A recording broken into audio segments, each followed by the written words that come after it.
Democrats used to be capitalist. They used to. Oh, yeah. They used to despise communism. In fact, there's even another designation of Democrats now. There is the classical Democrat. Right. And which I think there are a lot of Democrats that want to separate themselves from what is known as the Democratic Party now. They don't want to drop the term Democrat, so they are now classical Democrats, or liberals, classical liberals. Right. Yeah. Yeah, you can usually identify them because they'll have a normal conversation with you. Well, can't we just tax all the rich people? See, that's not going to include me, so I can say that. Can't we just tax them? Don't they owe us this? I mean, they made all this money on the backs of their workers, for heaven's sakes. Does that sound familiar? Oh, I know. Yeah. I know. That's when the income tax first came about, and after the 16th Amendment and the Revenue Act of 1912, that's what the Democrats said. It's just an income tax on the wealthiest of the wealthy, which was 1% of the population paid an income tax. The total they paid was 1% of their income. So, oh, wow, really? We just made it fine for a while. Yeah, I mean, it's really a testament to what happens when you give the government any amount of power, how they will just go nuts with it. And now we're all paying taxes, and 40%, or 30 or 20, whatever. And now the socialists want 70%, I believe, or 90% even, I've heard. So you wake up one morning and decide that this is what you need to do, is become involved with politics and run against our incumbent, Vicky Hartzler. Well, after the rise of Marxism became more and more prominent, and I just found that my peer group, millennials, were just wholly seduced by socialism and the ideology and its disconnection from history and reality. I felt that if I have the capacity to bring about an important and necessary change, then I have a moral obligation to try. And so it was never about running against Mrs. Hartzler, but running on behalf of the conservative principles that I espouse. Do you have an agenda? I do. Such. It is a super conservative agenda, Okay. and it's the one that you hear politicians. This was another thing I got. I'm really frustrated with conservative politicians, so-called conservative politicians, Republicans, who say the right things when they campaign, and the talking points are always great. Shrink the size of government, stop spending so much, all of these sorts of things, pay off our debt. But there's never actually any follow-through, ever. And I make the argument to folks, like, point to me any evidence of a smaller government anywhere. And nobody can do it, or just like these little bitty weird nuances. And so I don't know what happens when these folks that we elect, they get to Washington, D.C., if they're just in this echo chamber of super liberal ideas and they just kind of get normalized to it, or if they're blackmailed or bribed, or what is going on.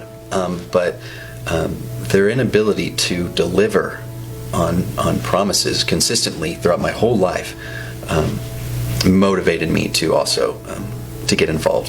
What comes out of the other side of Marxism, if that ends up taking over, will not be an America that we recognize. It's such a shame because they call themselves progressive. It's not right.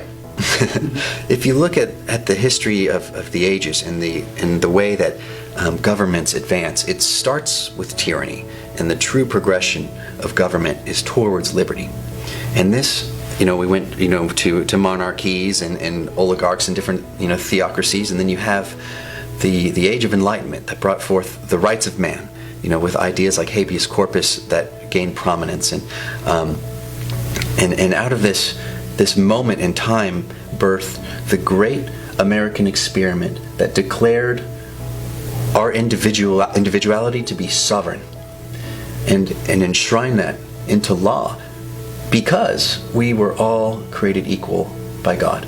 And so if we're all created equal by God, then we're all equally entitled to liberty and to live out existence. Are you ready to talk about off-the-grid homesteads? I am. Okay. It's a fascinating thing that he brought up while we were talking before the program. Tell me about off-the-grid homesteads.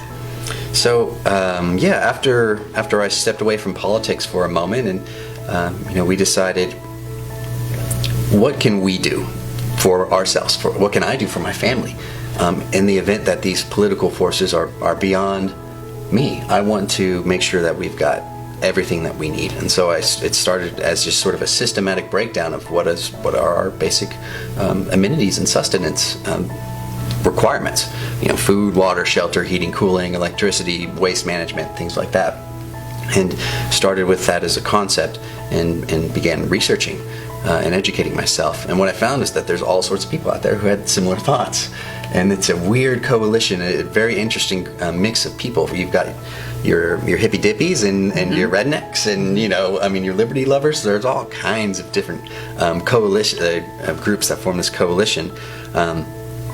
But the thought was, we, having grown up in Houston, we were very familiar with hurricanes, and what happens when a hurricane comes is the grid goes down, and transportation gets shut down, and it doesn't take very long before the city is super vulnerable, and you can see the panic start to set in, and and the thought that happens historically, that's happening in Venezuela, that does happen under economic crises, particularly under Marxism, was like, okay, so let's make sure that we are insulated from that. So we're designing a house, or building a house. We're 4 years into it.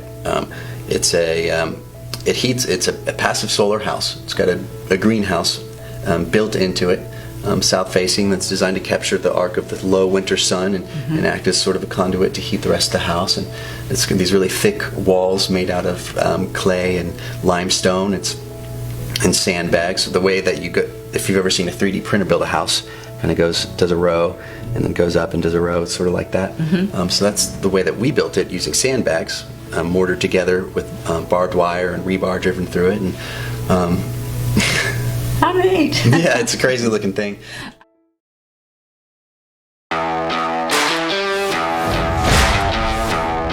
My name is Neal Gist, candidate for the U.S. House of Representatives, Missouri's 4th District, and I approve this video.